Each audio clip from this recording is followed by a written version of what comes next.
So, good morning, everyone. The topic for today will be basic ophthalmology. Now, as mentioned, we will tackle about anatomy and your physical examination.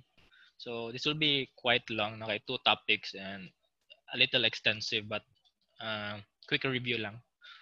So, you already had your lectures before when you were third year. So, this is just a refresher. Okay, so, the first part is anatomy. When we talk about eye anatomy, we don't only talk about the eye or the eyeball. We also include the structures surrounding the eye, like your eyelids, your lacrimal glands, and bones, no, encasing your eyes. So there are seven bones. You have your frontal, sphenoid, lacrimal, ethmoid, maxillary, zygomatic, and palatine bones. So these bones surround your eye. So altogether, these seven bones makes up your orbit. The orbit has four walls. You have your roof, medial wall, the floor, and the lateral wall. Okay. So the walls converge posteriorly, and your medial walls are parallel to each other, while your lateral and medial walls are 45 degrees apart. Okay. The entire orbit has a volume of 30 cc, and your eyeball occupies about one-fifth of the orbit. Talking about the walls, first you have your roof. Okay. So the roof is composed of your frontal and lesser wing of your sphenoid bone. So it also contains your trochlear fossa, the medial aspect, which is the site of the pulley of your superior oblique muscle. Then lateral to it, no, there's a notch or a foramen called your supraorbital foramen. So as the name implies, it also contains your supraorbital nerve, which is a branch of your trigeminal nerve. Then on the lateral inner aspect is where your lacrimal gland is located. The next wall is your lateral wall. So this is composed of your zygomatic and greater wing of the sphenoid. Among the four walls, this is the thickest and strongest wall. So the lateral wall is separated from the roof by your superior orbital fissure. And on the medial aspect, there's a structure called a Whitnall tubercle. So this is an important landmark because this is a site of attachment of multiple tendons and ligaments of structures found in the orbit. Then you have your floor, which is composed of your maxillary, zygomatic, and palatine bones. So the palatine bone is very, it's very posterior now. So that small yellow structure found in the image. So this floor is separated from the lateral wall by your inferior orbital fissure. And also in the floor, you can find your infraorbital groove and your infraorbital canal. So the infraorbital nerve passes through the groove and exits through the canal. The function of this nerve is that it gives sensation or sensory supply to your cheek and your lower eyelids, while your supraorbital nerve, as mentioned before, gives a sensory supply to your upper eyelids and the forehead. Lastly, you have your medial wall, which is comprised of your maxillary, lacrimal, ethmoid, and sphenoid bone. So this wall contains your lamina papyracea, which is described as a paper-thin structure, which is located in your ethmoid bone. Because of this, the medial wall is considered to be the weakest wall. Then a groove here is your lacrimal groove where your lacrimal sac is located.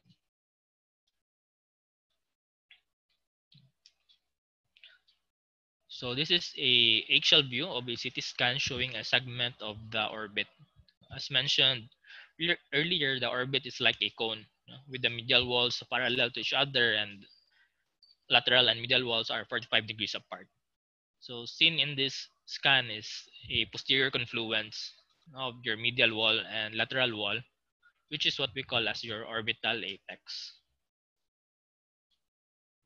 So the orbital apex is the main portal for all your nerves and vessels to the eye. This is the site of origin of all your extraocular muscles, except for your inferior oblique.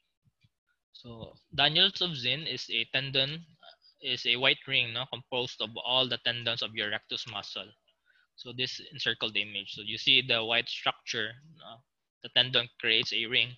That's your annulus of Zinn. And within this annulus is your optic canal, which contains your cranial nerve 2 and your ophthalmic artery.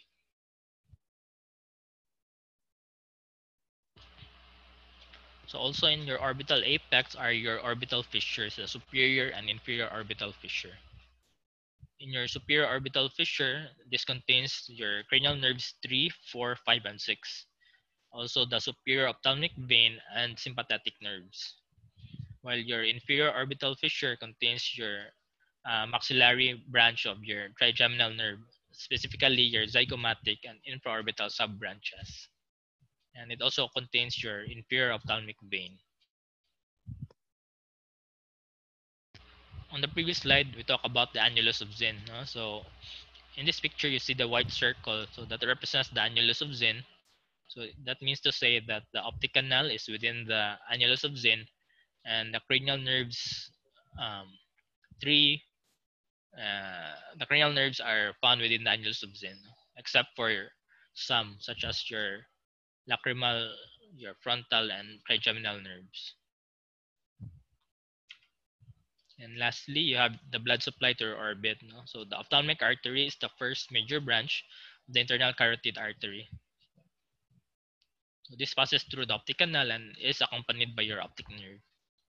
And the branch of your ophthalmic artery are your central retinal artery, the posterior ciliary artery, the muscular artery, and your lacrimal arteries. And the main drainage or the veins of your orbit are your superior ophthalmic vein and inferior ophthalmic vein, which subsequently drains to your cavernous sinus and pterygoid plexus subsequently.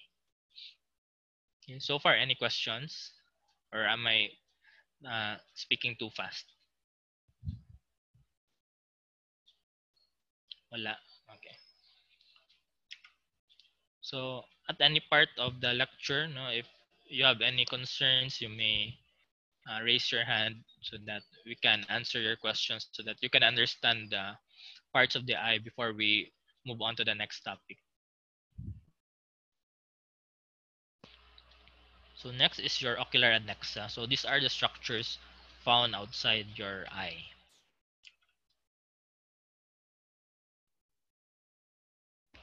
So in here you see your brows, no, eyebrows. So these are folds of skin, thickened skin covered with hair. Then you have your eyelids, which are also modified folds of skin. This functions to protect your eyeball.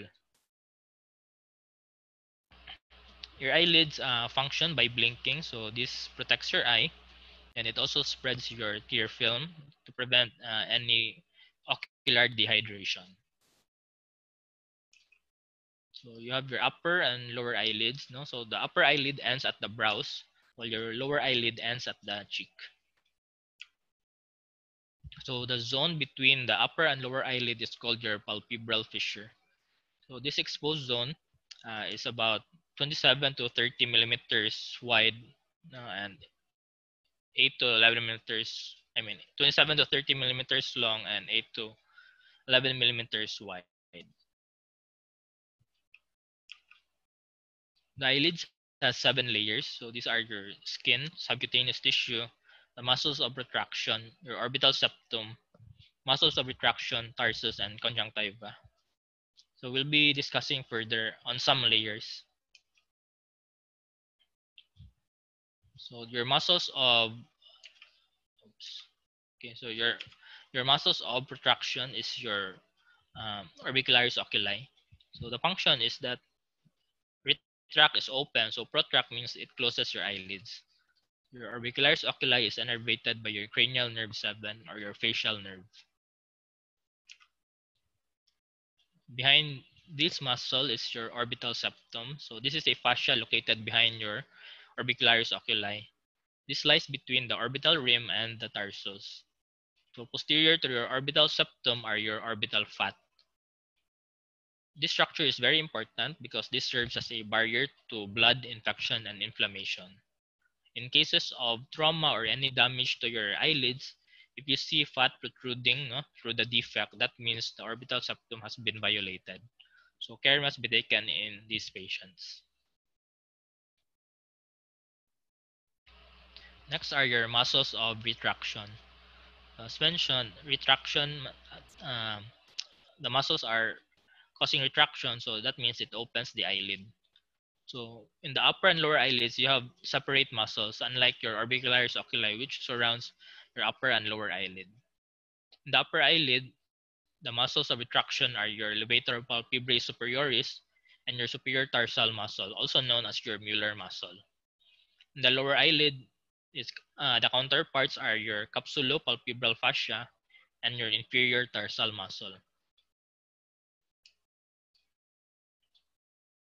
So the second to the last layer is your tarsus. So this is a dense fibrous tissue, which is the main supporting structure of the eye. So it gives your eyelid form, or tautness. Then directly behind your tarsus is your palpebral conjunctiva. So this is a posterior layer of mucous membrane which adheres firmly to your tarsus. The conjunctiva will be discussed further later.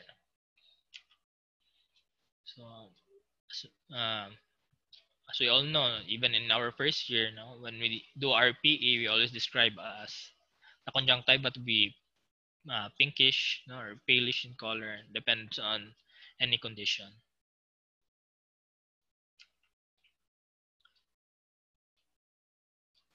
The eyelid is divided into an anterior and posterior segment. Okay, so as seen with the picture, mostly the anterior structures are comprised of the anterior margin is comprised of your lashes, the glands of Zeiss, which are modified sebaceous glands, and the glands of Moll, which are modified sweat glands. While the posterior margin is composed of your meibomian gland and your tarsal glands. So here shown in the arrow, these yellow nodules or humps. So these are your meibomian glands. So you can actually see them grossly, but they're so tiny, but you can actually see them. So the meibomian gland extends into the tarsus. So they are called your tarsal gland. So they function to secrete sebum or oil, which are part of your tear film.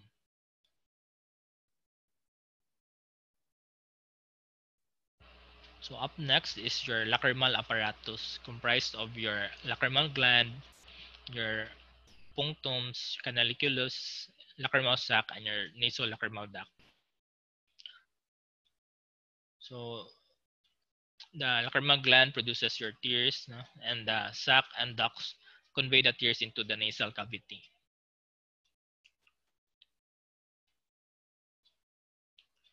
The lacrimal gland is located at the temporal part of the frontal bone. These are exocrine glands which produce serous or watery secretions, and they are supplied by your lacrimal artery and innervated by your lacrimal nerves, the sensory part, and secretion is controlled by your great petrosal nerves. This also is controlled by your sympathetic pathway.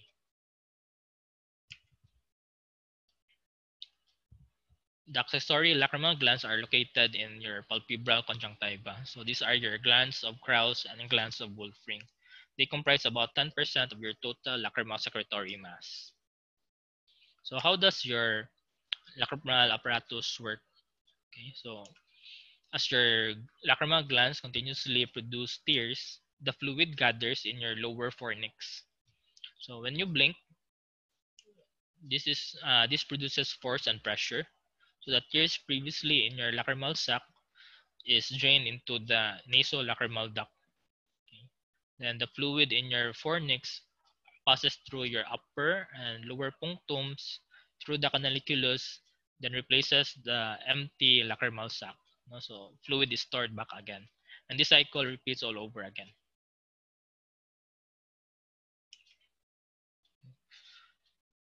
When you invert your eyelids, you can see your small hole on the medial aspect in your upper and lower eyelids. The lower eyelids is much clearer, or the lower punctum is much clearer. So seen in the picture, there are arrows pointing to a circular structure or a hole that are those are your punctums.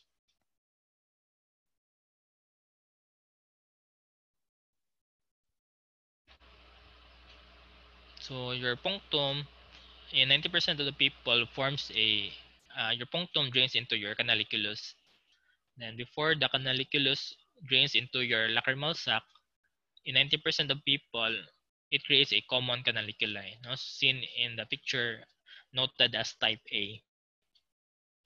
So some people will have their punctums directly draining into the canaliculi. No, they don't create a common canaliculi, but they drain directly. Or in type C, the canaliculi do not form together. Instead, they drain separately. So a recap. So this is a image showing your lacrimal gland, those seen in green color, no, in your lateral aspect of your roof. Then you have your drainage system. So there is a valve between your canaliculus and your lacrimal sac. This is called your valves of Rosen-Muller. Then between your nasal cavity and your nasolacrimal duct, which is called your valves of Hasner. So they prevent reflux of tears. It's important to remember that the valve of Hasner is involved in the pathology of your congenital nasolacrimal duct obstruction. So since they are valves, no? So the valve of Rosen-Muller prevents reflux from your lacrimal sac back into your conjunctiva. Then your valve of Hasner prevents reflux of fluid in your nasal cavity back into the nasolacrimal duct. So far, any questions? So I'll be entertaining questions after each segment. None?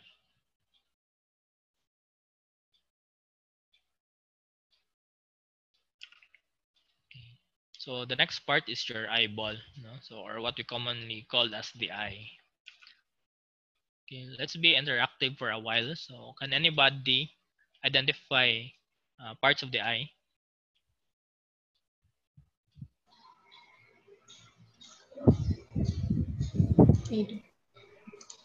So state the letter, then state the part of the eye.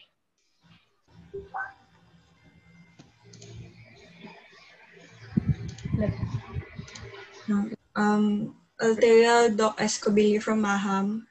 So letter A, Doc, is the retina. A is retina. Letter B, Doc, is the macula. Okay. Anybody else para everybody can share? So B is macula, it's correct. Letter C, Doc. Letter C, Leslie, Doc from Maham. Letter C, Doc, is optic nerve.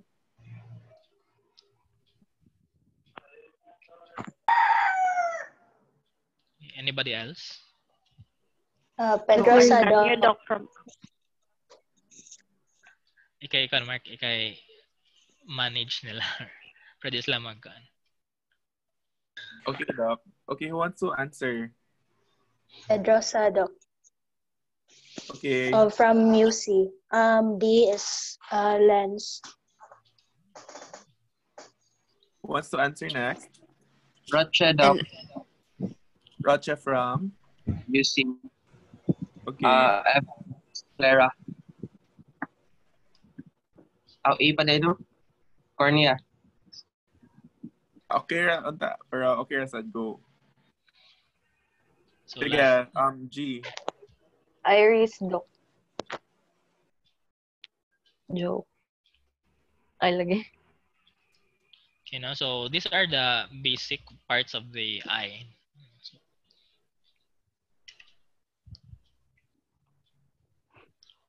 So the eye or the eyeball or globe, it's not a true sphere. So as seen in the image, there is a presence of a anterior bulging. This structure is known as your cornea. The axial length of the eye is about 23 millimeters. So it is measured from the anterior to the posterior portion. So about 22 to 24.5. So an average of 23 millimeters. Then, as mentioned, it's 1/5 of the orbit. So the volume is 1/5. So since 30 cc ang orbit, then the volume of the eye is about 6 to 7 milliliters.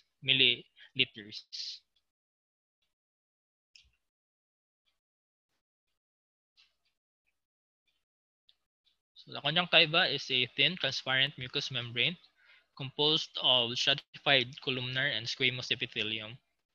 The conjunctiva also contains numerous goblet cells which produce your mucin. And this is a very vascular structure containing your anterior ciliary and palpebral arteries. The conjunctiva receives innervation from your ophthalmic nerve of your cranial nerve 5. The conjunctiva is divided into 3 zones. So you have your palpebral conjunctiva, the bulbar conjunctiva. So the palpebral conjunctiva, as mentioned earlier, is directly behind your tarsus, while your bulbar conjunctiva covers a portion of your sclera. The transition zone between your palpebral and your bulbar conjunctiva is called your fornix or your vernicial conjunctiva.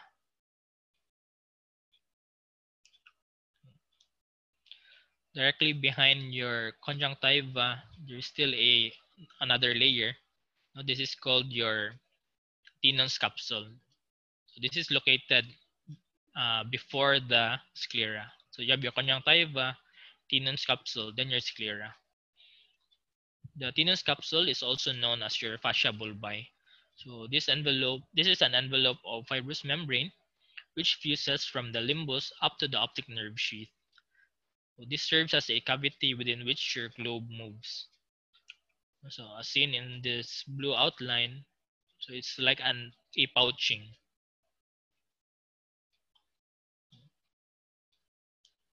The tenon capsule also forms your check ligaments. So these are tenon fascia, which are continuous with your muscle fascia.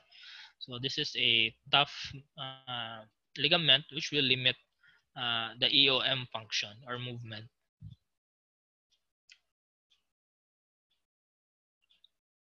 The fibrous outer protective covering of the eye is your sclera.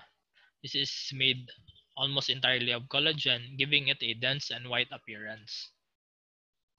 A thin layer of elastic tissue located at the outer surface of the anterior sclera is your episclera. This layer contains blood vessels which help nourish the sclera, and the thinnest portion of the sclera is located at the insertions of your extraocular muscles. They are about 0.3 millimeters in thickness.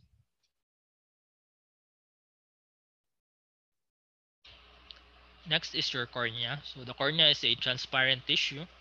It is optically clear, allowing you to see structures posterior to it, and lets you able to see reflections on its surface. The cornea is inserted at the limbus. So the limbus is the transition zone between the cornea and your sclera.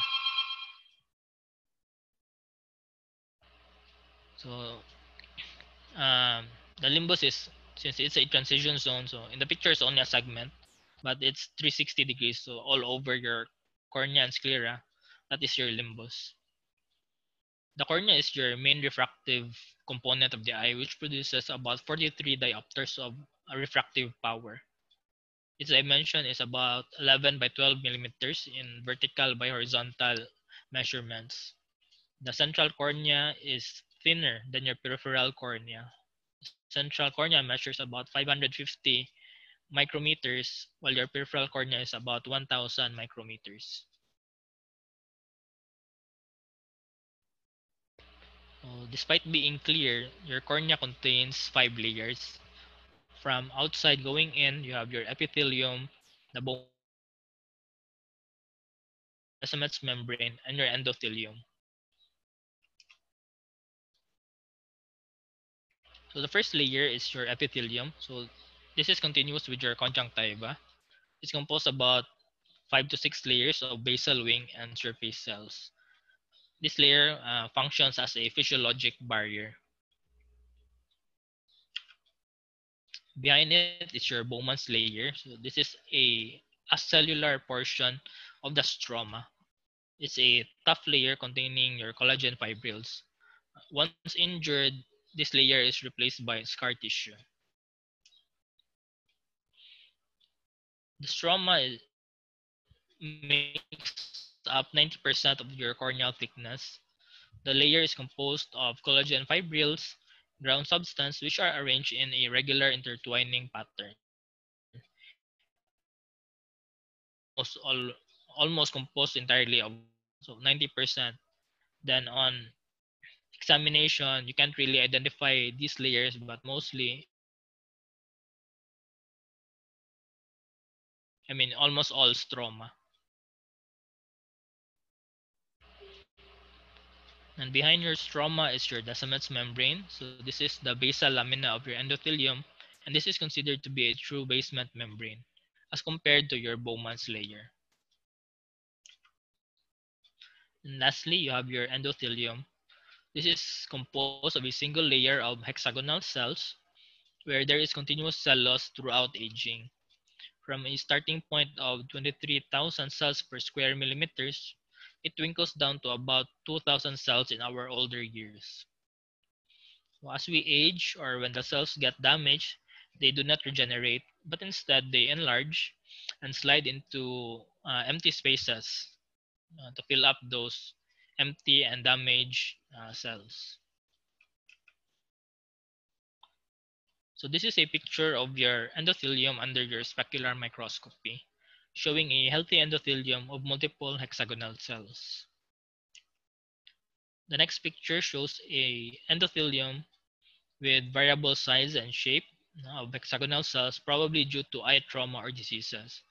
So these abnormal cells, these are not a zoomed in picture. These are actual sizes of cells, being more large compared to your normal cells because they do not regenerate. Instead, they enlarge to cover up those spaces na damaged. Such condition can lead to endothelial dysfunction, resulting in corneal edema. So in eyes, you can clearly see the structures behind it because you have a clear cornea. But once your endothelium is damaged, so as seen in the picture, it becomes hazy and the structures behind it also looks hazy. Your endothelium contains your sodium-potassium ATPase pump, which regulates the flow of electrolytes and water from your anterior chamber into the stroma. Healthy hexagonal cells, together with your sodium-potassium pumps, makes the endothelium responsible for detergescence. So detergescence means that it keeps the eye or the cornea at a relative state of dehydration, which is necessary to maintain its transparency. So therefore, the corneal clarity is governed by three concepts. First, it is because of the uniform structure found in the cornea. Recall that the stroma is 90% of the corneal thickness, and this layer has a regular intertwining pattern. So the cells are very well arranged. Second, because the cornea is avascular. So there are no blood vessels, so it's much clearer. And lastly, it's because of detergescence, which prevents excess fluid and edema, so making our cornea very clear.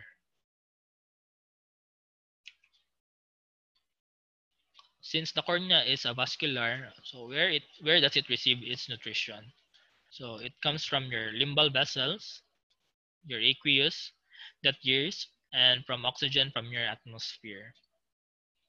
And lastly, your cornea, just like your conjunctiva, is innervated by your ophthalmic nerve. Do you remember the test referring to your cornea?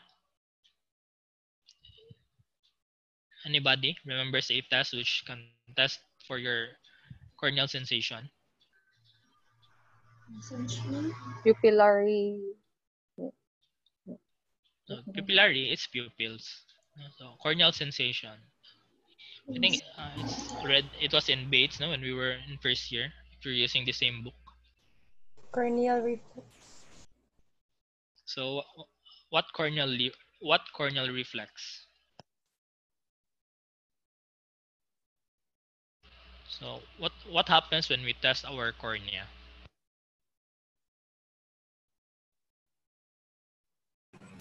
We blink, Doc. Okay, so you blink. So remember, you have your corneal blink reflex, no? So, or your cotton wisp test. Do you remember it? Where you use a cotton wisp and you try to touch the cornea and see if your patient blinks. So if your patient blinks, that means corneal sensation is intact. There was irritation, and the patient will respond by blinking.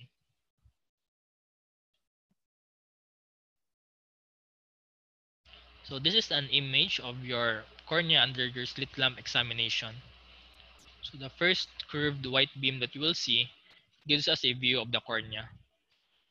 So as mentioned earlier, it's hard to differentiate the layers, no? But since your stroma is 90% of your corneal thickness, then we imagine that most of the cornea is composed of your stroma, and the very anterior beam is your epithelium, and the very posterior beam is your endothelium.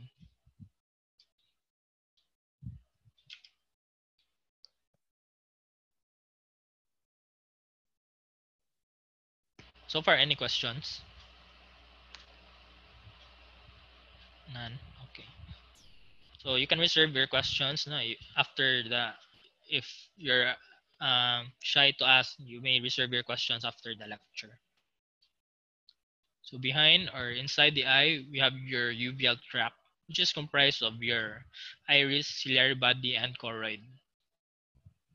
So there are three layers or tunics of the eye. The uveal tract serving as your middle vascular layer. You have the outer fibrous layer comprised of your cornea and your sclera, which protects the uveal tract, and the innermost visual processing layer known as your retina, where the uveal tract will contribute to its blood supply.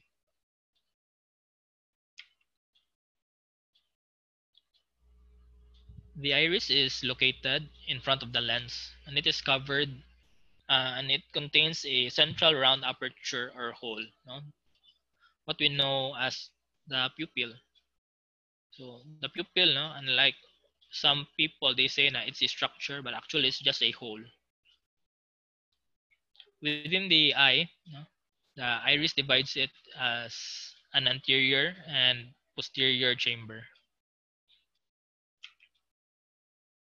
So the space between the iris and the endothelium of your cornea is known as your anterior chamber, while the space behind your iris and the lens is called your posterior chamber.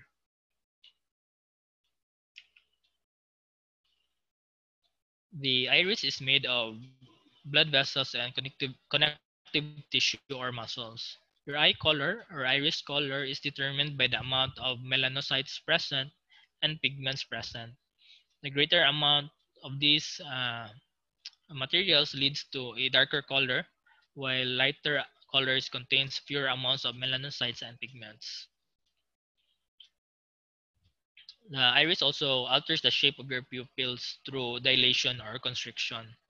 Thus, this controls the amount of light entering the eye. When your eyes constrict in bright light, no, it's called miosis, and this is controlled by your parasympathetic pathway. In a dim room, the eye dilates, or what we call as mydriasis, and this is controlled by your sympathetic pathway.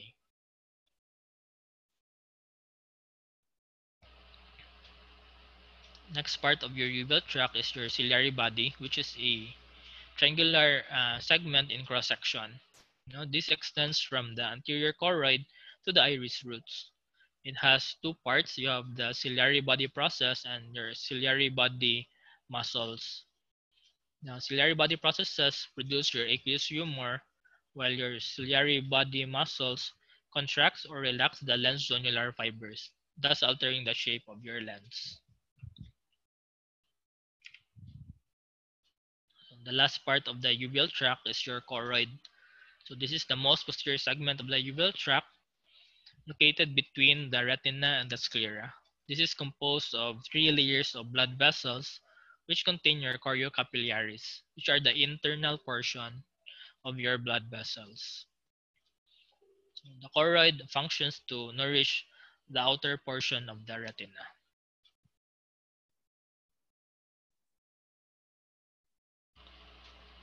So your aqueous humor, which is produced by your ciliary body, is a clear fluid that nourishes and inflates the eye.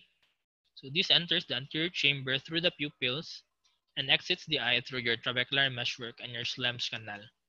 So your trabecular meshwork plus your Schlemm's canal is the outflow apparatus.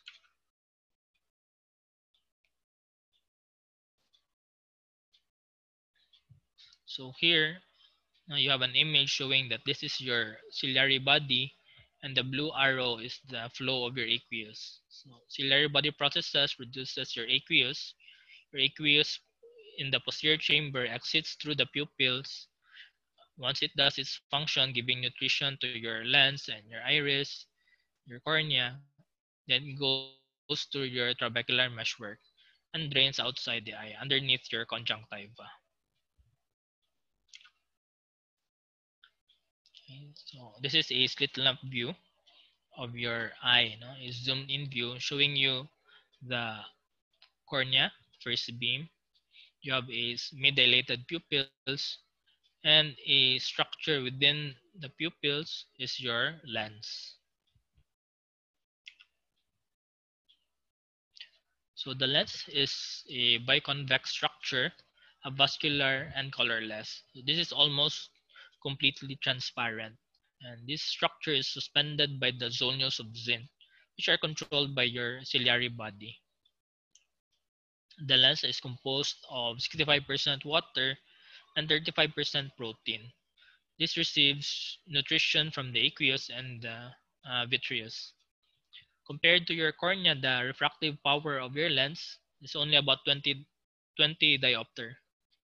Your cornea is about 43 diopters, so making your cornea the main refractive component of the eye. Your lens has three parts. You have your capsule, your cortex, and then your nucleus. So first is your capsule. So this is the outer elastic transparent layer that encloses the lens. This is made of type 4 collagen, and underneath the capsule is a layer of epithelium. So the epithelium has epithelial cells. The epithelial cells is located at the anterior capsule and at the equator. They are mitotic, so there is a continuous cell division throughout life and subsequent growing of the lens. As new cells are produced, older epithelial cells from the anterior subcapsule slowly migrate towards the equator. And from the equator, over time, they lose their contents and organelles, eventually being cortically clear. So, your representation, you have your epithelial cells, they migrate to the equator, slowly lose their organelles or contents, then becoming lens fibers. So, no more organelles inside, so they are already very clear. And they contribute to creating your nucleus and your cortex. Since your lens is a encapsulated structure, no cells are lost. Instead, they crowd in the middle or they move towards the inside portion. Older cells are more centrally located and newer cells uh, at the periphery. There is actually no morphologic distinction between your cortex and nucleus. However, over time, older cells gather at the center and they harden more. So the innermost harder portion is your nucleus, while the outermost softer portion is your cortex. So a repeat image of the eye is seen here, diba? So there's no clear distinction or you have a clear lens. However, over time, you develop cataract, then now you see a inner structure, smaller biconvex structure.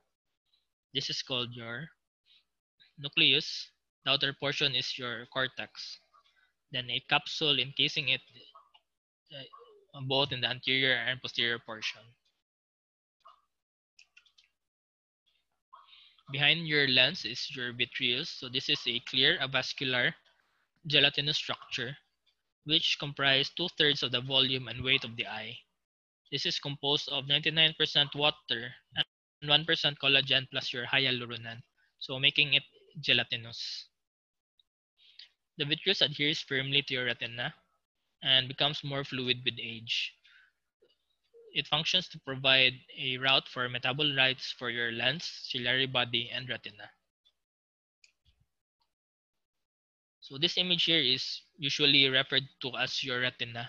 However, it's not true. No? So this is what we call as your fundus. So the fundus is composed of your optic nerve, your macula, and your retina, no, which is a semi-transparent layer. So having a neurosensory function and blood vessels. So overall, this layer or this segment is called your fundus. And retina is only a part of it. The retina is a thin, semi-transparent neural tissue located in the innermost posterior two-thirds of the eye. It has a neurosensory function, meaning it receives light, it converts the light into neural signals, and sends these signals to the brain through the optic nerve for visual recognition. As mentioned earlier, your uveal tract, no, having your choroidal capillary supply the outer third of your retina, while your central retinal artery is the blood supply for your inner two-thirds. Okay. Despite being a thin structure, the retina contains multiple layers. Shown are the 10 layers of the retina, starting from your internal limiting membrane just beneath the vitreous down to your retinal pigment epithelium lying above the choroid. So make sure to be familiar with these layers, most especially the photoreceptor layer.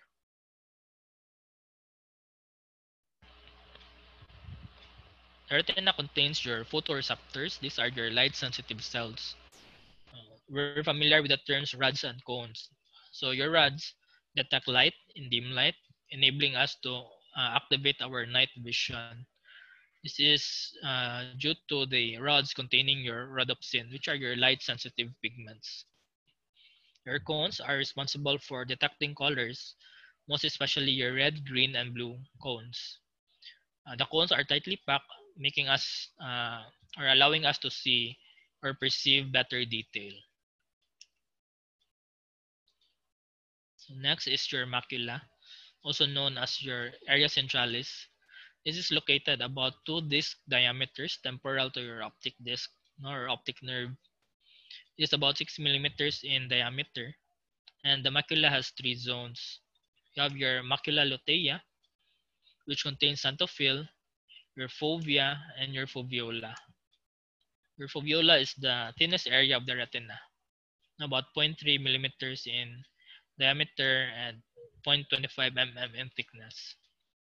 The function of your macula is this provides or gives us fine visual function, making our vision optimally clear. No? So this segment gives you your optimal visual acuity.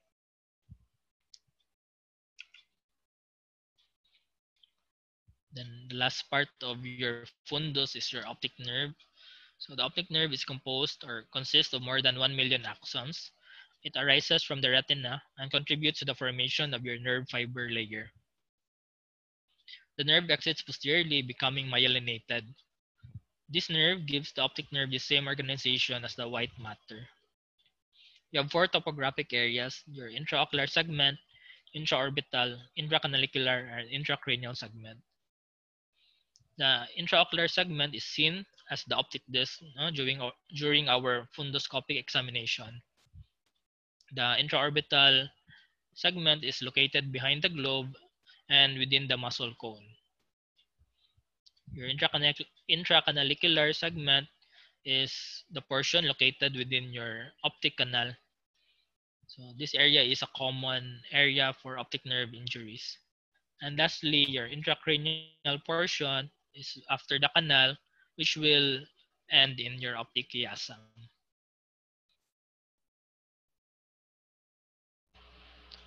So the intraocular region, no, also known as our, gives us a view of our optic nerve head, which can be a principal site of many ocular diseases, such as your glaucoma, your papilledema.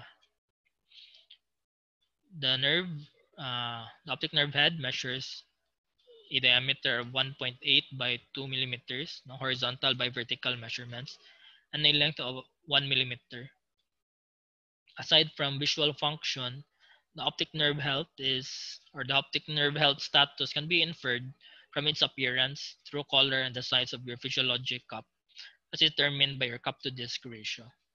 So the normal optic nerve color is orange pink, and the normal cup to disc ratio is about 0.3 to 0.5. So to determine your physiologic cup, we locate this area here. No? So this area is where your blood vessels bend. For beginners and those with untrained eyes, they usually associate this area as the area of central pallor. However, this is not always the case, as the location of the pallor will be different from where the blood vessels bend. Okay. Then we compare this area to the size of your optic disc. So an estimate size of the cup to the disc gives you your cup to disc ratio.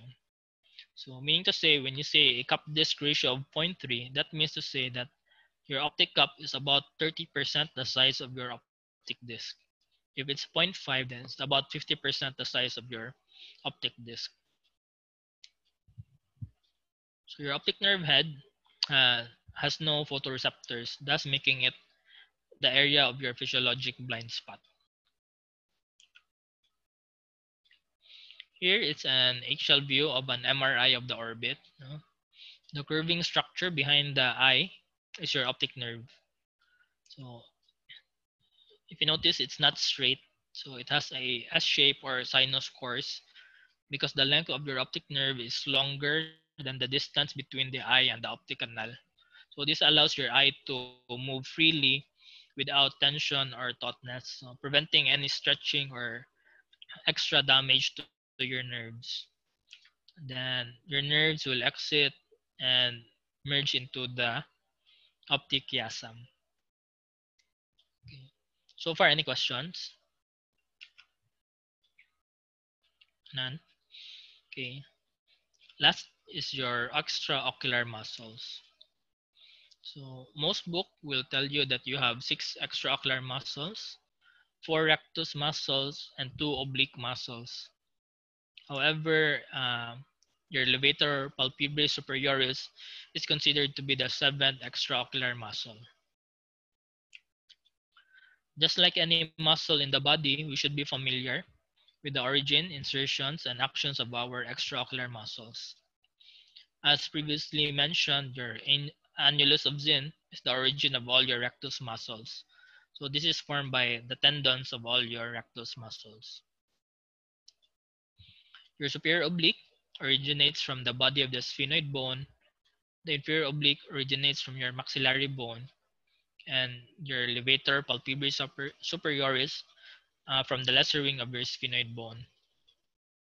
For your insertions, the superior oblique is inserted directly underneath your superior rectus. Your inferior oblique is inserted at the posterior-inferior temporal quadrant of your eye. So this is closely inserted to the segment near your macula, or corresponds to the macula. And lastly, your levator palpebrae superioris is inserted at your upper tarsal plate.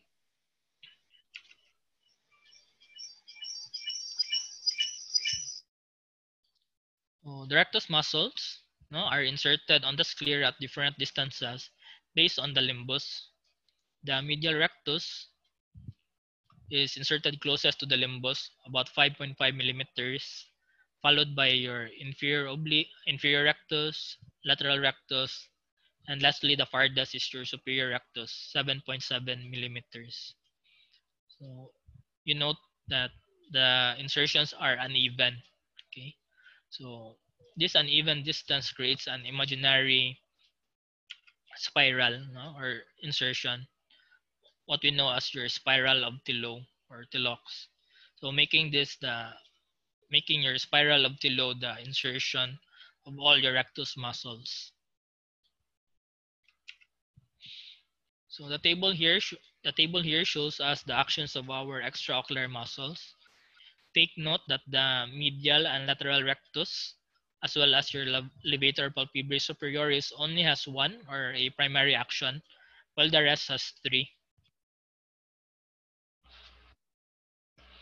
The medial rectus has a primary action of adduction, meaning it moves the eye medially, while your lateral rectus moves the eye away from the center, thus an abduction function. The inferior rectus has a primary action of depression, so it makes the eye move or look downward, with a secondary action of extorsion. So extorsion means that you're rotating the eye outwards. So instead of just moving down, it rotates outwards, not twisting outwards.